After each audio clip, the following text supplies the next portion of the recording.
We are making fantastic progress despite all of the headwinds that we're dealing with as far as permitting goes. We are getting as much done as we possibly can and getting this project moving forward for these poor clients so that they can finally move into their home. What we have got going on behind me right now is we've got a few little trenches here. We are going to actually be lifting this house up several feet to create 8-foot ceilings in the basement and then framing new walls for the existing floor to sit back down on top of. So we are getting that all done. We've had asbestos remediation taken care of over the past couple of weeks. We've got a buttload of drywall taken out of here. So we're making fantastic progress. Things are moving in the right direction, at least on site. We just need to unstick the building permit, which is being a little elusive for us right now, but I'm pretty confident we should have that nailed down by the end of next week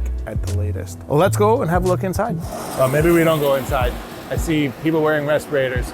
So we've got fan pulling the air out of the house and trying to keep fresh air going in to keep the nastiness to a minimum inside. Thanks so much for watching. Have a great day.